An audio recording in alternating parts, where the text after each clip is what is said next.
The convoy log showed 28 hulls, and I had read each one so many times I could recite their registration strings in sequence without looking at the board.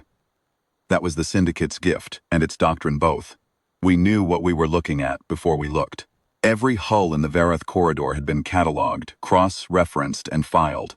Tonnage, drive signature, thermal output, hull coat composition, weapons profile. If a ship moved through our space, we possessed its biography. That was not arrogance. That was 9 years of intelligence work, 340 warships stationed across 6 relay nodes, and a signals architecture so comprehensive that a human courier pod could not transit the corridor without us logging its registration before it cleared the entry beacon. The convoy was routine, 28 freighters running the long haul from the Artis margin to Syndicate primary, escorted by 11 of our cruisers at standard spacing. I had been watching it for 6 hours from the bridge of the Prevathi Cord, which was not watching so much as confirming. Confirmation was all the board ever required anymore. We had made the corridor into a mechanism, and mechanisms do not surprise you. I remember the moment I noticed KV-1190 had gone cold. Not recently cold. The thermal record showed it had been running at minimal output for 9 months.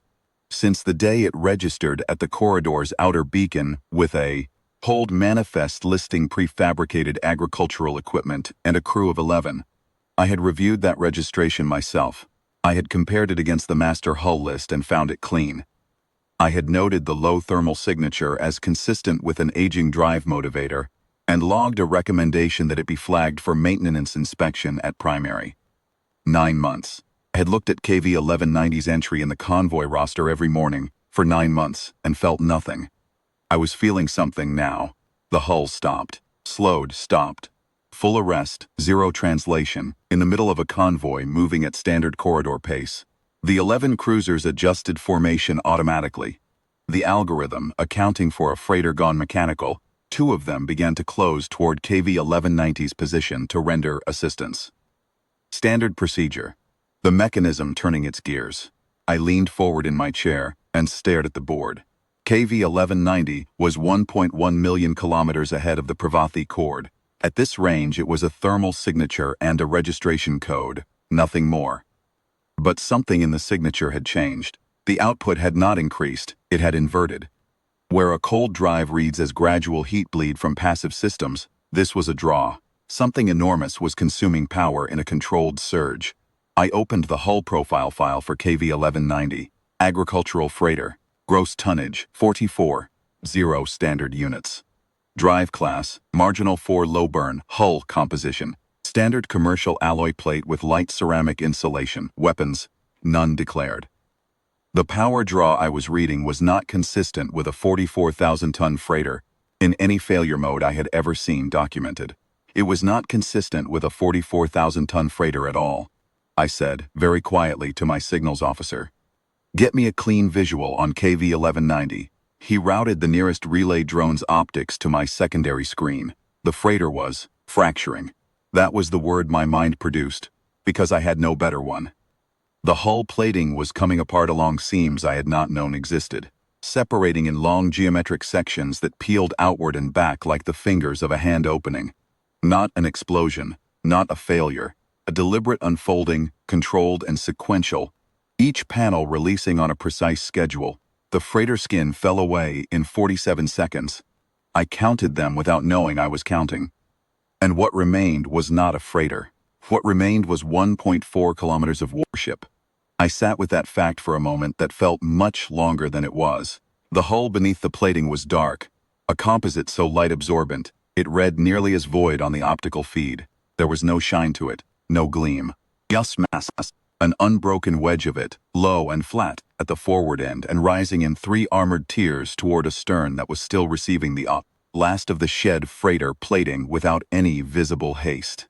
Along the hull's flanks, in rows that I was still trying to count when they opened, weapons ports, rail sleeves, by the geometry, long ones, and between them in the gaps, the blue-white points of directed energy emitters, powering to ready state. I had never seen this hull before.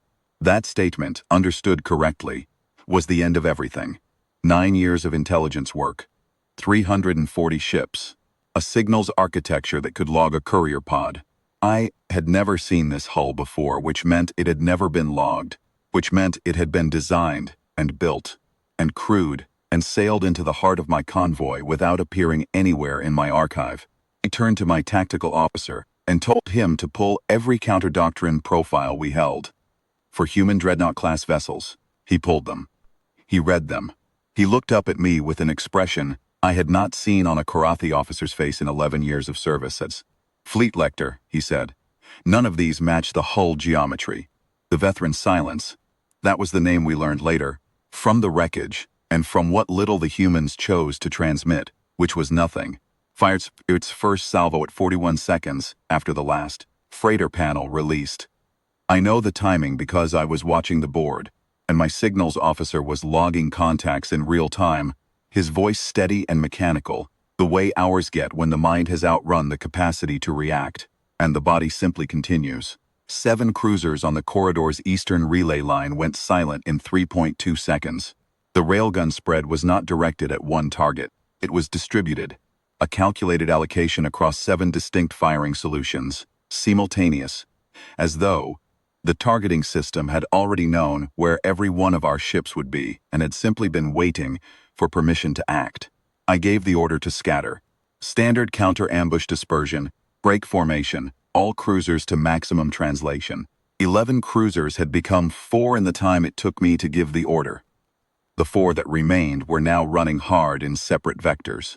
I watched their signatures on the board, and I remember thinking, with a clarity that surprised me, that the humans had waited 9 months for this.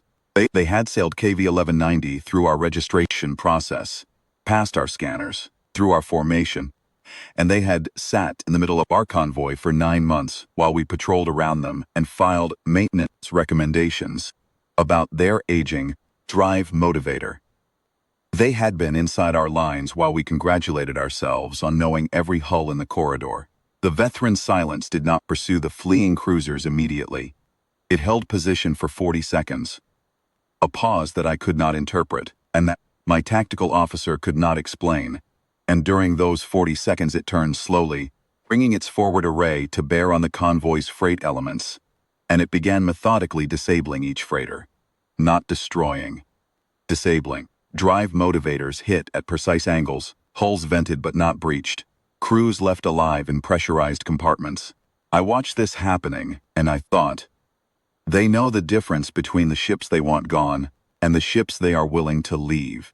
That distinction was more frightening than the guns. Then it moved for the remaining cruisers. What followed was 11 minutes of tactical board entries that I will not be able to describe to anyone, because the Prevathi Cord was not a warship, and I was a fleet lector whose function was intelligence, not combat, and the intelligence picture I had held with such confidence for 9 years was dissolving contact by contact as my signals officer logged each one, going silent. I gave orders. Some of them may have been correct. The board did not distinguish. At the 11-minute mark, the active contact board showed 49 syndicate signatures. Of those, 31 were debris fields. Ships that had broken up cleanly enough that the wreckage still registered on our sensors as distinct thermal plumes. 18 were ships running dark, drives failed, either surrendered or simply dead in space.